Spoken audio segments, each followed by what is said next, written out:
Olá, gente, sejam muito bem-vindos.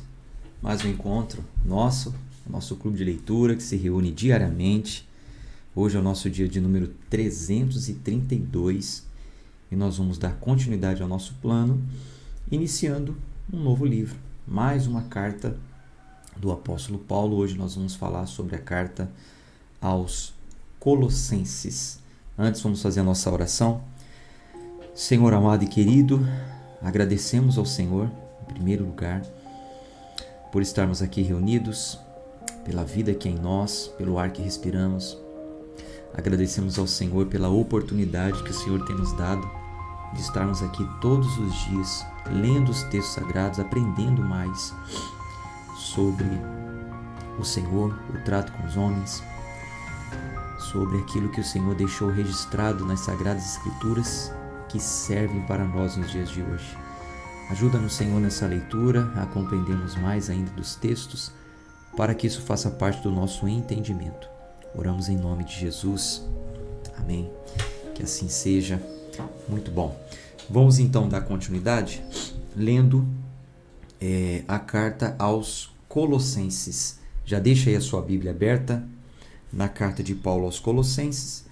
Mas antes de iniciar a leitura, como sempre, eu vou trazer para vocês aqui a visão panorâmica, o que nos espera ao ler essa carta maravilhosa. Bom, a carta de Paulo aos Colossenses é mais uma daquelas conhecidas como as cartas da prisão, mais uma carta que ele escreveu estando preso, junto com a carta aos Efésios, também aos Filipenses, enfim. Com essa carta, o apóstolo Paulo ele desejava corrigir um problema que estava acontecendo ali, e o famoso problema chamado heresias. Eu não sei se vocês repararam, mas a Bíblia fala muito sobre isso. Desde o Velho Testamento ao Novo Testamento, a Bíblia fala muito sobre falsos ensinos, falsos profetas, e de uma forma mais específica no Novo Testamento, sobre heresias, falsos ensinos, falsos mestres, anticristos, né? Anticristos. A Bíblia fala muito sobre isso. Não tem como a gente pular essa parte, né? Burlar essa parte.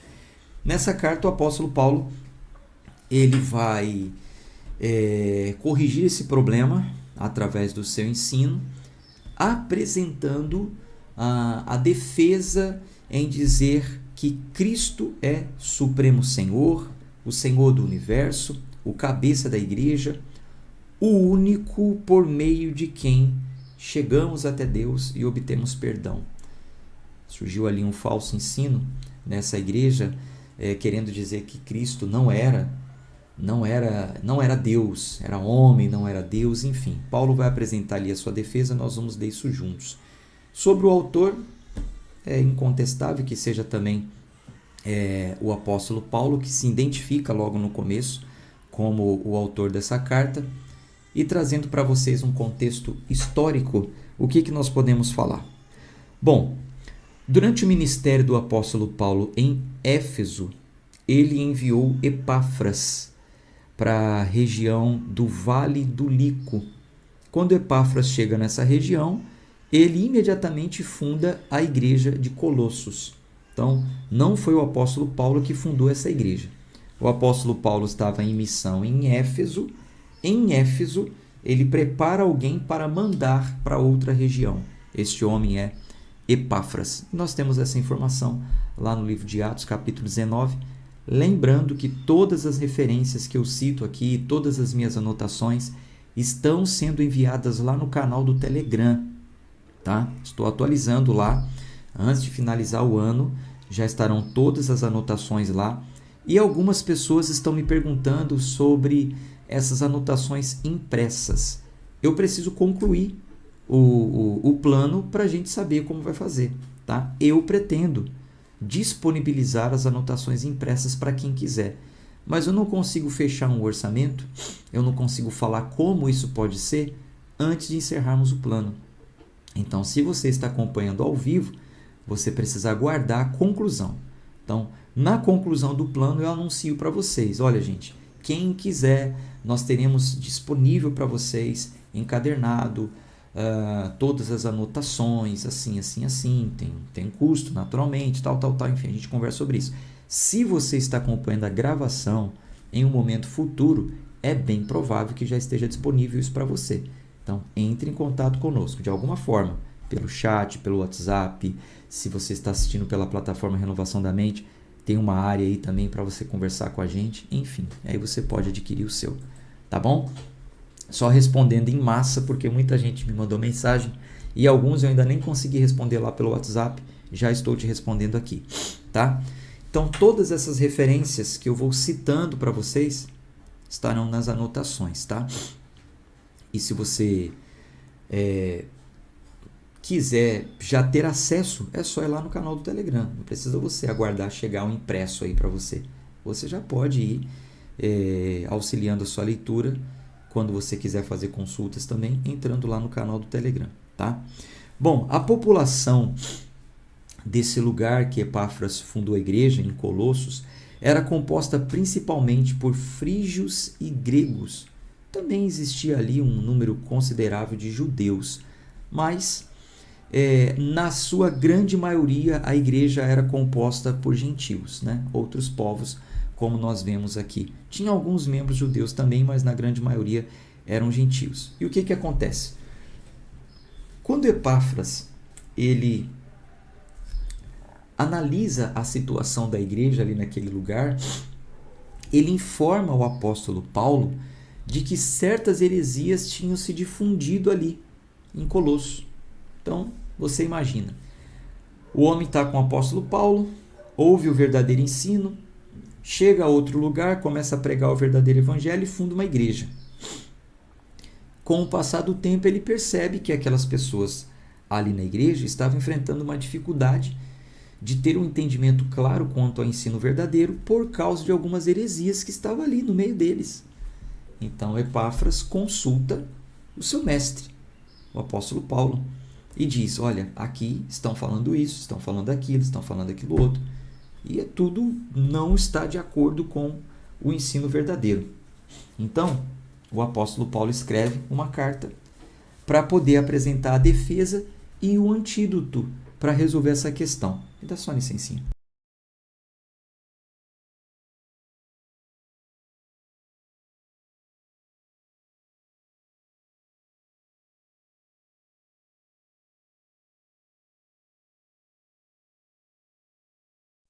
Me desculpe aí, tá? Mas estamos ao vivo, é assim mesmo, né? Essas coisas acontecem. Então, Paulo escreve a carta como antídoto para resolver esse problema e ajudar também Epáfras com isso que ele estava enfrentando lá. Essa carta de Paulo foi escrita por volta do ano 60 depois de Cristo, pelo que a história nos apontam aqui, tá? Qual o propósito desse livro? Por que Paulo escreveu essa carta? Bom, a princípio, como eu disse para vocês, para combater as heresias que estavam acontecendo ali em Colossos, porque Paulo considerava aquilo uma afronta ao Evangelho de Jesus Cristo. Essa falsa doutrina, ela é identificada a princípio como uma filosofia, mas eu vou colocar aspas, né, na palavra filosofia, porque a filosofia não é de todo ruim, pelo amor de Deus, pelo contrário, a filosofia nos ajuda muito a entender muitas coisas. Mas essa filosofia, entre aspas, que estava sendo disseminada ali no meio da igreja de Colossos, estava sendo uma afronta ao Evangelho. Uma filosofia que defendia coisas que não tinha nada a ver com o Evangelho, proveniente de tradições de um grupo, que era o grupo dos helenistas, que estavam disseminando essas filosofias, né, que iam contra o Evangelho. E dentre essas filosofias continha algo que Paulo chama de os rudimentos do mundo. Cuidado com os rudimentos do mundo, né? Então, as filosofias, o que o mundo defende, cuidado para isso não ser inserido na igreja. Essa sabedoria do mundo, também vou abrir aspas aqui para essa palavra.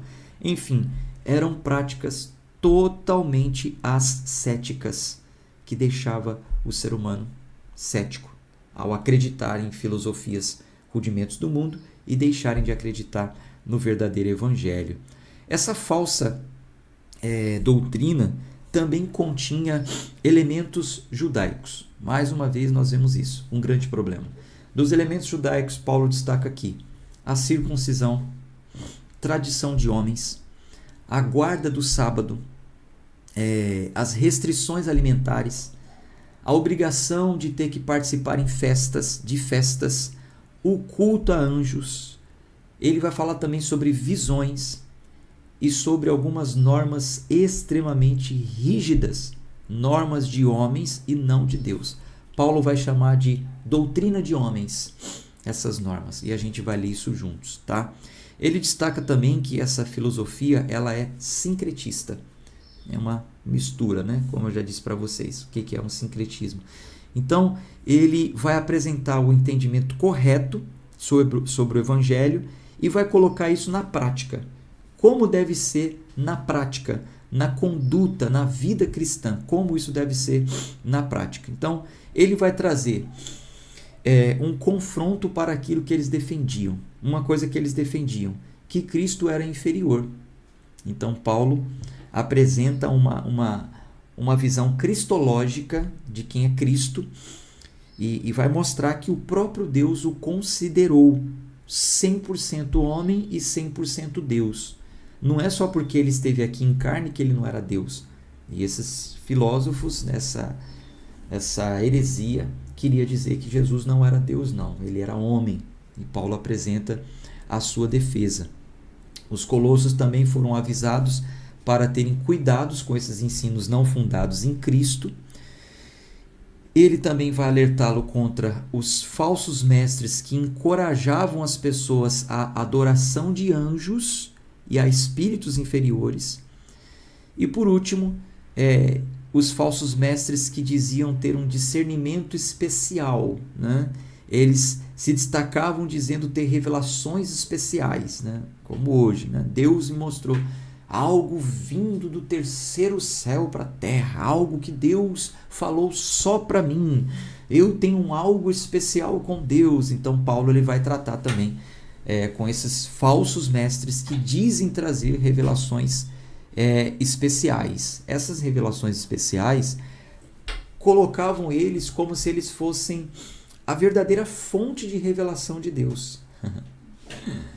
É um traço aí de lugares, como que eu posso dizer, sem ferir alguns, mas para falar a verdade, é um traço de seita, tá? Toda seita tem um guru, ele é o especial, a principal fonte é ele. Todo lugar que é a principal fonte não é a Bíblia, não é a palavra de Deus, não podemos ter aquele lugar como igreja, né? Porque a Bíblia é a regra de fé da igreja. Mas todo lugar que nós temos alguém que está acima da Bíblia, né, é o que o fulano falou e pronto. Não importa se está certo ou errado, é o que fulano falou. Tem um traço aí, não estou dizendo que mas tem um traço de seita, tá? Então tem que tomar muito cuidado com isso. Bom, então o apóstolo Paulo ele vai tratar sobre o comportamento cristão, inclusive falando sobre como nós devemos agir. Ele vai falar sobre mortificar a carne, nos despojar do velho homem. Ele vai falar sobre coisas que atraem a ira de Deus. Ele vai falar sobre os mandamentos de forma equilibrada. E todas essas mudanças que o apóstolo Paulo vai tratar aqui não são mudanças apenas superficiais. São mudanças que devem estar enraizadas na nossa nova natureza, nos submetendo ao senhorio de Cristo em todas as áreas da nossa vida. Ele vai falar sobre isso no capítulo 3. Tá? E como nós temos a Bíblia como regra de vida, ele também vai falar sobre relacionamentos. Marido, esposa, senhor, servo. Mais uma vez ele vai tratar sobre essa questão aí de estrutura social. Tá? Bom, uma contribuição bíblica. Como que isso pode contribuir para todo o entendimento bíblico, todo o pensamento bíblico? Colossenses é uma exortação bem completa sobre a supremacia de Cristo. Então, ela nos ajuda a entender a supremacia de Cristo. Isso fica evidenciado no capítulo 1, quando ele fala, né, traz ali a gente chama de cristologia, estudo sobre Cristo. Ele traz ali alguns versículos que falam sobre a vida de Cristo, então isso nos ajuda muito também. Ele vai dizer aqui sobre a sabedoria que está em conhecer a Cristo, né, como um tesouro, dizendo que nele habita corporalmente toda a plenitude, ou seja, todo o conhecimento, tudo de Deus, toda a plenitude habita em Cristo. Cristo é suficiente. Isso vai ser falado no capítulo 2, tá? Então, essa carta, para quem estuda a cristologia, é um ensino muito elevado para ter esse entendimento, tá? Para entender sobre Cristo, a vida de Cristo. Essa carta contribui muito para isso, tá bom? Então, vamos à leitura.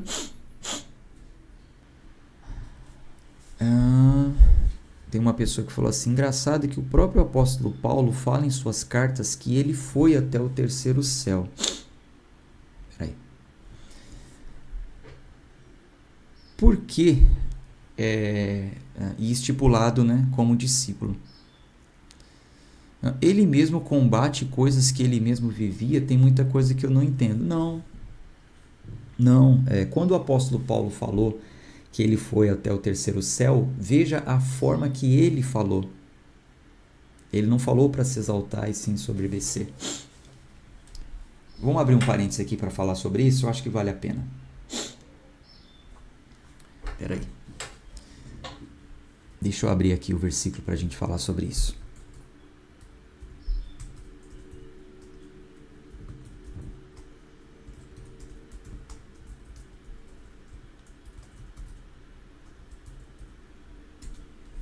Às vezes a dúvida de um é a dúvida de muitos, né?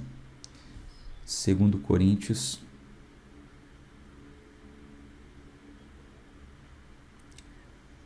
Segunda carta aos Coríntios.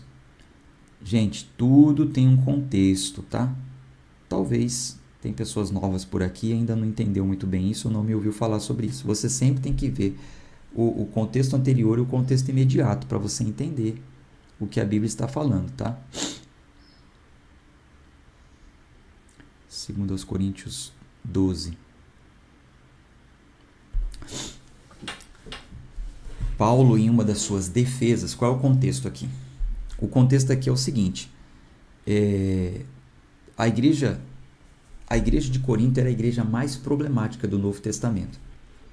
E alguns superapóstolos, que se nomeavam superapóstolos, se levantaram ali dizendo que Paulo não era apóstolo, Paulo não tinha autoridade. Paulo, em sua defesa, ele fala assim: não é conveniente para mim, sem dúvida, gloriar-me. Eu passarei as visões e revelações do Senhor.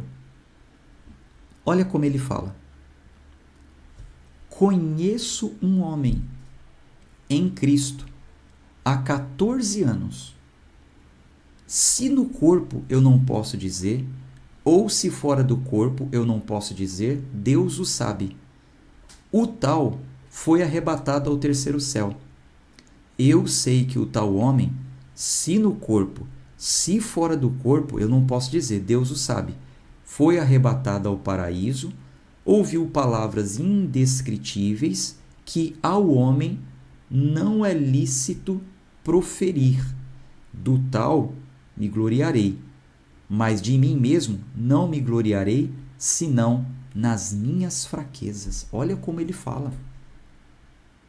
É diferente da pessoa que chegar a falar assim: eu sou um apóstolo, um bispo, um profeta que tenho acesso ao terceiro céu.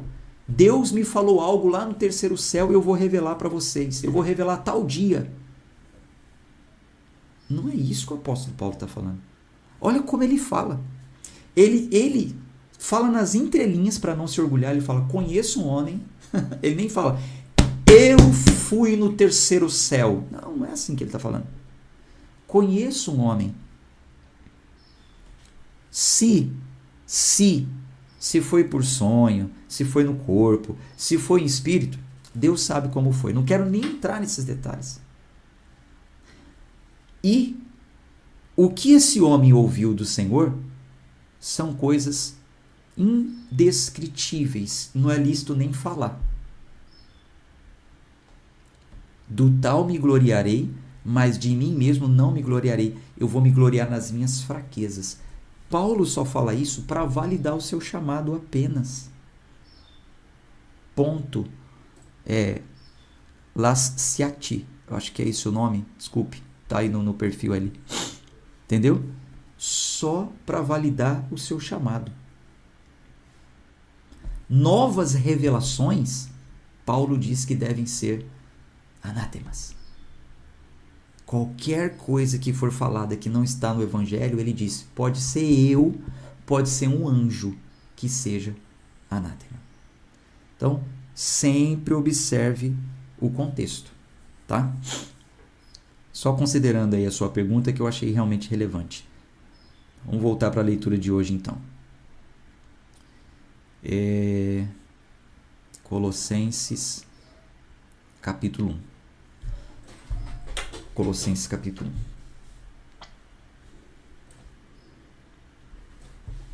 Vamos à leitura.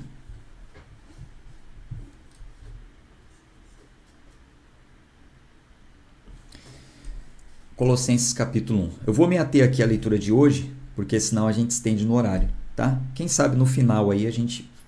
Se for pergunta referente à leitura de hoje, eu respondo aqui, tá? Se for outro tipo de pergunta, no final da leitura, a gente até com o tempo pode falar, tá? Colossenses capítulo 1, versículo 1. Paulo, apóstolo de Jesus Cristo, pela vontade de Deus, e Timóteo, nosso irmão, aos santos irmãos fiéis em Cristo que estão em Colossos. Graça seja a vós e paz da parte de Deus nosso Pai e da do nosso Senhor Jesus Cristo. Nós damos graças a Deus e Pai de nosso Senhor Jesus Cristo, orando sempre por vós, porquanto ouvimos da vossa fé em Cristo Jesus e do amor que tendes para com todos os santos, por causa da esperança que vos está revelada nos céus, da qual já antes ouvistes pela palavra da verdade do Evangelho, que chegou a vós, como também está em todo o mundo e já produz fruto, como também o faz entre vós, desde o dia em que ouvistes e conhecestes a graça de Deus em verdade, como aprendestes de Epáfras, nosso amado conservo, que para vós é um fiel ministro de Cristo, o qual nos declarou também o vosso amor no Espírito. Por esta razão, nós também, desde o dia em que ouvimos, não cessamos de orar por vós e desejar que sejais cheios do conhecimento da sua vontade, em toda a sabedoria e entendimento espiritual, para que possais andar dignamente diante do Senhor, agradando-lhe em tudo, sendo frutíferos em toda obra e crescendo no conhecimento de Deus, fortalecidos com todo o poder, segundo a sua gloriosa força, em toda a paciência e longanimidade com alegria, dando graças ao Pai que nos fez dignos de sermos participantes da herança dos santos na luz. Ele nos livrou do poder das trevas e nos transferiu para o reino do seu Filho, amado Filho, em quem temos a redenção pelo seu sangue, o perdão dos pecados, o qual é a imagem do Deus invisível, o primogênito de toda criatura, porque nele todas as coisas foram criadas nos céus e na terra, visíveis e invisíveis, sejam elas tronos ou dominações, ou principados, ou potestades, todas as coisas foram criadas por ele e para ele. E ele é antes de todas as coisas, e por ele todas as coisas subsistem. E ele é o cabeça do corpo, da igreja, é o princípio e o primogênito dentre os mortos, para que em todas as coisas tenham a preeminência. Porque foi do agrado do Pai que nele toda a plenitude habitasse, e que, havendo por ele feito a paz pelo seu sangue, da sua cruz, por meio dele reconciliasse consigo mesmo todas as coisas, tanto as que estão na terra como as que estão no céu. E vós, que noutro tempo éreis alienados e inimigos da vossa mente pelas vossas obras más, agora, contudo, vos reconciliou no corpo da sua carne, pela morte, para vos apresentar santos, irrepreensíveis, inculpáveis diante de seus olhos, se permanecerdes fundados e firmes na fé, e não vos moverdes da esperança do evangelho que tendes ouvido, e que foi pregado a toda criatura que há debaixo do céu, e do qual eu, Paulo, me tornei ministro. Regozijo-me agora no meu sofrimento por vós, e cumpro o resto das aflições de Cristo na minha carne, por causa do seu corpo, que é a igreja, da qual me tornei um ministro segundo a dispensação de Deus, que foi dada a mim convosco para cumprir a palavra de Deus. O mistério que esteve oculto desde os séculos e gerações, mas agora é manifesto aos seus santos, aos quais Deus quis fazer conhecer quais são as riquezas da glória desse mistério entre os gentios, que é Cristo em vós, a esperança da glória, o qual pregamos, advertindo a todo homem, ensinando a todo homem em toda a sabedoria, para que apresentemos todo homem perfeito em Cristo Jesus, e para isso também trabalho, combatendo a sua eficácia que opera em mim poderosamente. Bom, não há notas adicionais, tudo que a gente está lendo aqui já foi falado durante todo o ano, já foi explicado, está muito bem claro esse texto, né? Vamos ao capítulo 2.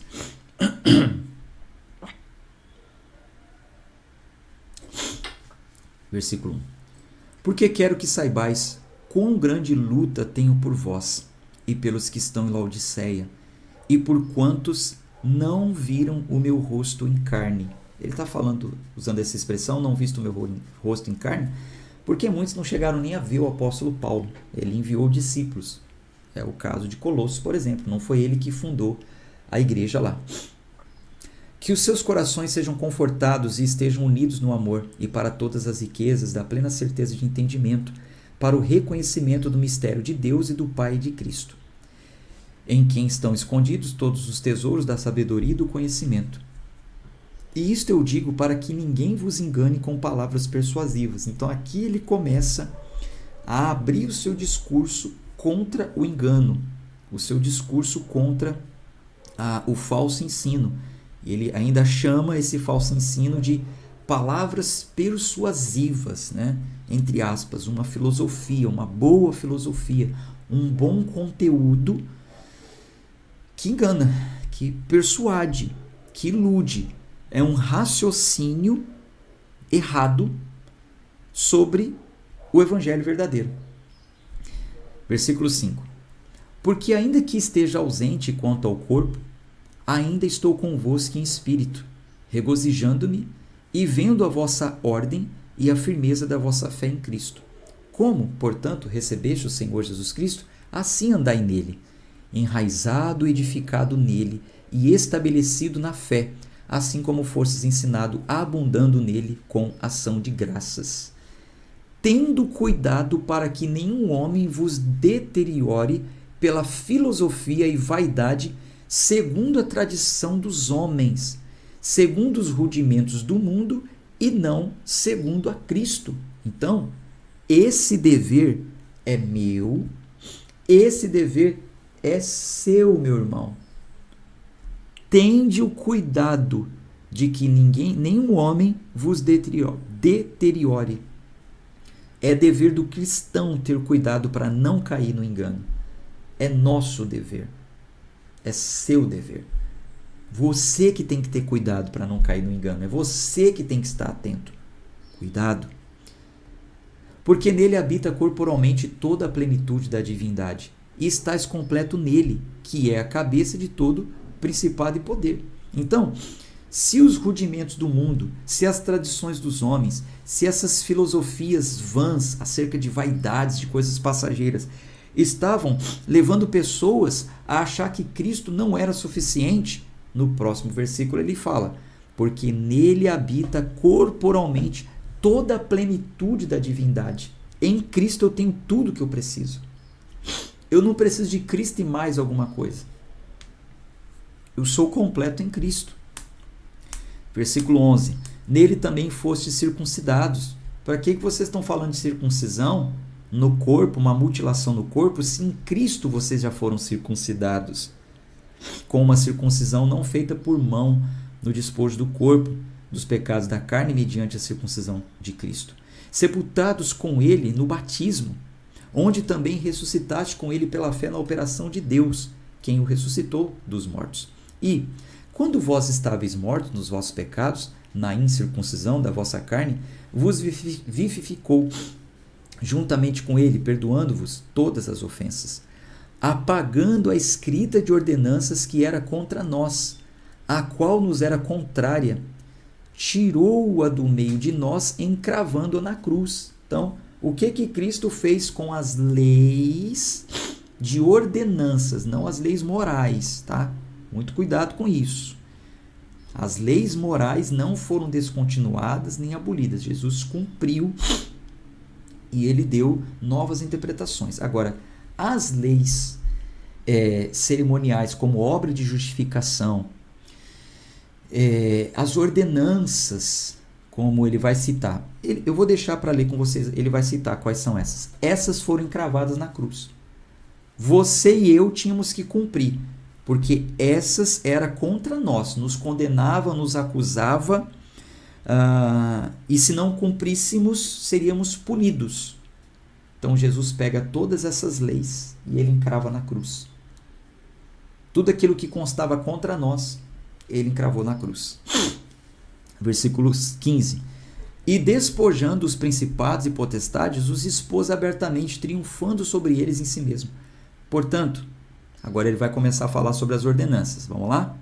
Portanto, nenhum homem vos julgue pelo alimento. Tem uma grande discussão sobre se pode comer carne de porco ou não. Você é judeu? Os judeus até hoje não comem carne de porco. E eu já expliquei isso para vocês em outras passagens quando apareceu isso, né? Como Deus é maravilhoso, né? Em um tempo antigo, realmente, comer carne de porco seria muito prejudicial para a saúde. Até hoje é, mas hoje nós temos o conhecimento. Você não pode comer carne de porco crua de jeito nenhum. Você já sabe disso? Enfim. Ah, mas eu não como carne. Eu só como peixe. Não, eu não como porco. Ah, eu não como isso, eu não como aquilo. Como se fosse regra de santidade. Ninguém, nenhum homem vos julgue pelo alimento, ou pela bebida, ou por causa dos dias de festa, ou da lua nova, ou dos shabates. Ninguém vos julga. Você quer guardar o sábado? Guarde o sábado. Não tem... Vai em frente. Só não ache que isso vai te tornar mais digno, mais merecedor do que o outro. Quer guardar, guarda. Guarda o domingo, guarda a terça, guarda a quarta. O dia que você achar que é melhor guardar para naquele dia se dedicar somente ao Senhor. Por exemplo, para mim, domingo é o dia que eu mais me dedico às coisas do Senhor. Tenho o culto, logo minha leitura da Bíblia, na sequência o culto. Fico em comunhão com a minha família e à noite eu encerro com mais um culto. Mas não é por isso que eu sou melhor do que os outros. Então ninguém te julgue por causa de dias de festas. Ah, eu não comemoro isso, eu comemoro aquilo. Ah, essa festa é pagã, essa festa é não sei o que, aquela lá não sei o que. Não, eu tenho que ir na festa dos tabernáculos, eu tenho que ir ourinho purim, eu tenho que tocar o chofar, não sei o que. Tudo isso vai me tornar mais santo ou menos santo. Ninguém te julgue por essas coisas. São sombras das coisas futuras, mas o corpo é Cristo. Todas aquelas coisas que aconteciam apontavam para Cristo, era uma sombra do que se completaria em Cristo. Que nenhum homem vos engane de vossa recompensa. Olha só, presta atenção nisso. Que nenhum homem vos engane de vossa recompensa com uma falsa humildade de adoração de anjos, intrometendo-se em coisas que ele não viu e em vão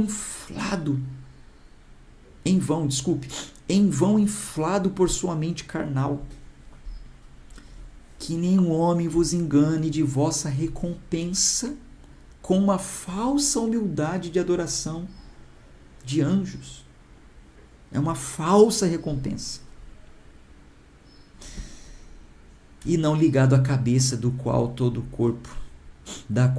o corpo, tendo alimento ministrado e unido pelas juntas e ligaduras, cresce em aumento de Deus.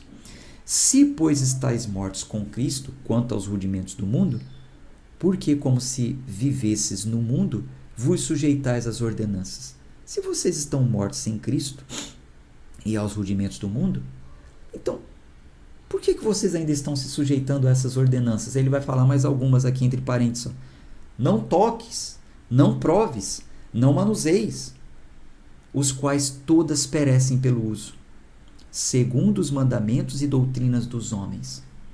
Então, se vocês estão em Cristo, são novas criaturas em Cristo, não vivem mais de acordo com os rudimentos do mundo, então por que vocês estão se submetendo a essas doutrinas de homens? Não toque nisso, não toque naquilo, não prove isso, não faça aquilo, não manuseie isso, não ligue a sua televisão, não assista isso, não assista aquilo, não vista isso, não vista aquilo, não faça isso, não faça aquilo, não tire a barba, deixe a barba, não pinte a unha, não pode usar brinco, use brinco. Por que vocês estão se submetendo a doutrinas de homens? Que tais coisas de fato mostram uma sabedoria na adoração, humildade e em disciplina do corpo, mas não são de honra alguma, senão para a satisfação da carne. Gente, olha isso. Tais coisas de fato mostram uma sabedoria na adoração, humildade e em disciplina do corpo, mas não são de honra alguma, senão para a satisfação da carne. Tais coisas mostram, né? Não, eu não assisto televisão.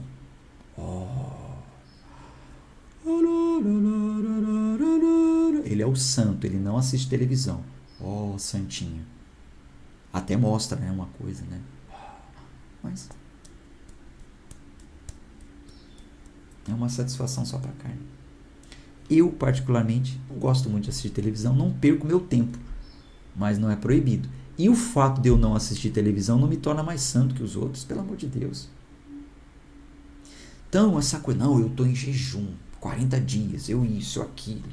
Eu não uso bermuda. Realmente. Mostra uma certa sabedoria, humildade, disciplina do corpo. Mas não tem, né, honra alguma, senão para o próprio corpo.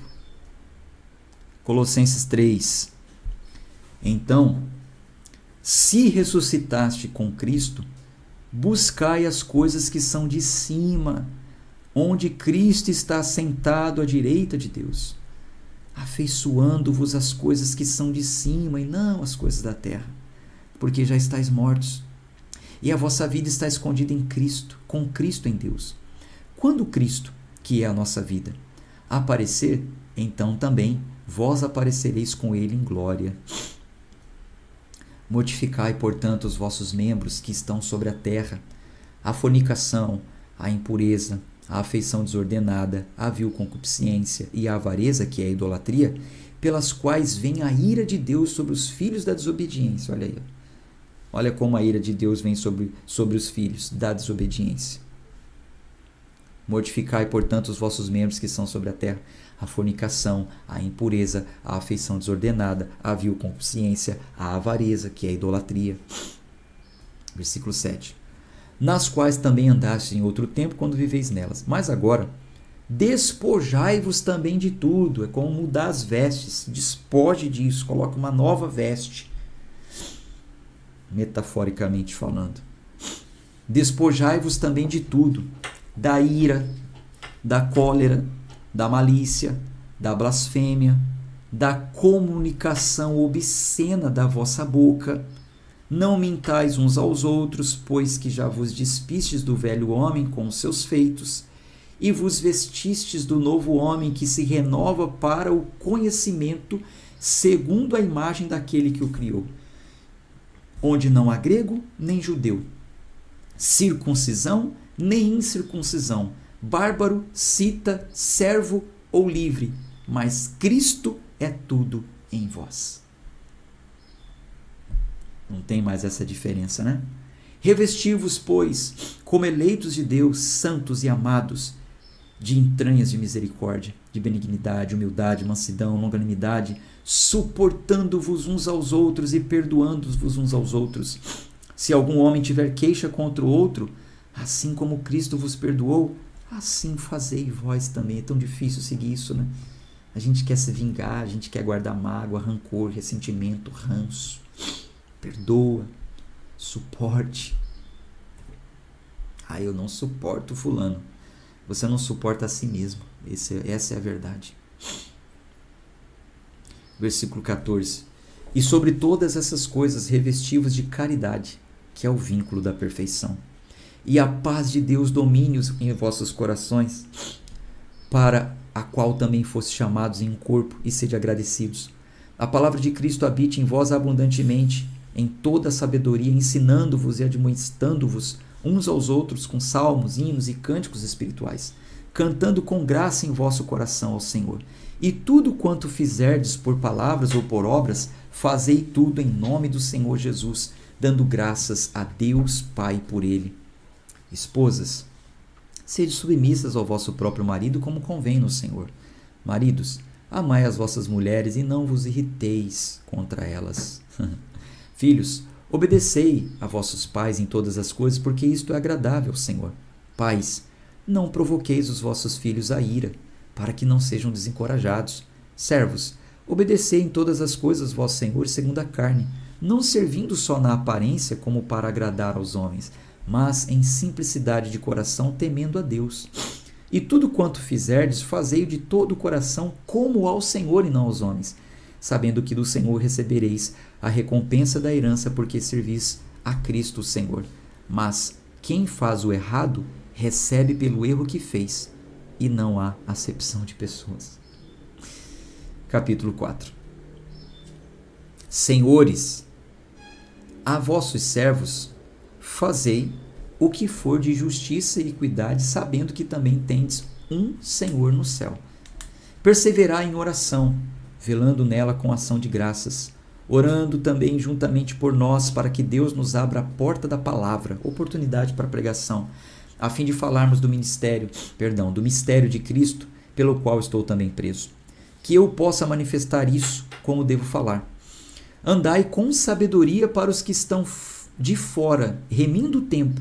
A vossa palavra seja sempre com graça, temperada com sal, para que saibais como vos convém responder a cada um. Isso aqui, gente, é maravilhoso, hein? Olha só. Então, Paulo está falando o seguinte: quanto às pessoas de fora, você é crente, você é cristão, você é convertido. Quem não é, está de fora. Dentro da sua casa pode ter pessoas de fora. No seu trabalho tem pessoas de fora, fora do evangelho. Então, veja. Andai com sabedoria para com os que estão de fora, remindo o tempo. Ou seja, não perdendo tempo, ganhando tempo. Não perca tempo. Como isso? A vossa palavra seja sempre com graça, temperada com sal, para que saibais como vos convém responder a cada homem. Então, como eu vou me dirigir a um não cristão? Eu não vou perder tempo, eu vou remir o tempo. Se for para falar de Cristo, se for para falar da fé, eu tenho que entender qual tempero eu vou colocar ali. Entende? Sempre falando com graça, temperada com sal, e falar como convém a cada homem. Tem gente que não vale a pena você ficar batendo boca. Há alguns que já vale a pena você investir mais, falar mais, se aprofundar mais em certos assuntos. Tem outros que você só tem que colocar uma pitadinha de sal. Só uma pitadinha. Um bom testemunho, um trato com graça. Jesus te ama, meu querido. É suficiente. Mas às vezes tem gente que salga demais, que é chato, que é chata, que quer empurrar Jesus na goela do filho. Dentro de casa tudo é o diabo, né? Isso é o diabo, você tá com um demônio, você tem que ir pra igreja, hein? Você tem que ir pra igreja, você tem que orar, tem que orar, nem convertido ele tem que orar. Tempera com sal. Quer falar que ele tem que orar? Meu filho, deixa eu te falar uma coisa. Você sabia que nós podemos falar com Deus? Você pode falar, você pode fazer sua oração, meu filho. Se estiver precisando de ajuda, de alguma coisa, fale do seu jeitinho mesmo. Se um dia você quiser, o pai, a mãe, o tio, a tia, te ensina a orar, tá bom? Pronto, tempera com sal, tá tudo certo. remina o tempo, não perde tempo. Todo o meu estado, Tíquico, vos fará saber. Porque ele estava preso. Irmão amado e fiel ministro e conservo no Senhor, o qual vos enviei para o mesmo propósito, para que saiba do vosso estado e console os vossos corações. Então, Tíquico vai levar minhas informações para vocês e vai trazer informações de vocês para mim. Juntamente com Onésimo, amado e fiel irmão, que é um de vós. Ele vos farão saber todas as coisas que por mim aqui se passam. Aristarco, que está preso comigo, vos saúda. E Marcos, o sobrinho de Barnabé, acerca da qual já recebeste mandamentos, se ele for ter convosco, recebei-o. E Jesus, chamado Justo, não é Jesus Cristo não, tá, gente? E Jesus, chamado Justo, os quais são da circuncisão, são estes unicamente os meus cooperadores no reino de Deus, e para mim tem sido consolação. Epáfras, que é um de vós, servo de Cristo, vos saúda, sempre trabalhando ardentemente por vós em orações, para que vos conserveis firmes, perfeitos e completos em toda a vontade de Deus. Porquanto eu dou testemunho de que ele tem grande zelo por vós e pelos que estão em Laodiceia e pelos que estão em Hierápolis. Lucas, o médico amado, e Demas, saúdam vocês. Saudai aos irmãos que estão em Laodiceia, e a ninfa, e a igreja que está em sua casa. E quando esta carta tiver sido lida entre vós, que seja lida também na igreja de Laodiceia, e também leia a carta de Laodiceia. E dizei a Arquipo, atenta para o ministério que recebeste no Senhor, para que o cumpras. Dá uma chamadinha de atenção aí no Arquipo, fala para ele, o Arquipo, atenta para o ministério que recebeste no Senhor e para o que cumpra. Saudação de minha mão, de Paulo. Lembrai-vos das minhas prisões. A graça seja convosco. Amém. Assim a gente conclui mais um livro. Você coloca aí nos seus comentários o seu glória a Deus, os seus agradecimentos pela bondade e misericórdia do Senhor de ter nos permitido chegar até aqui.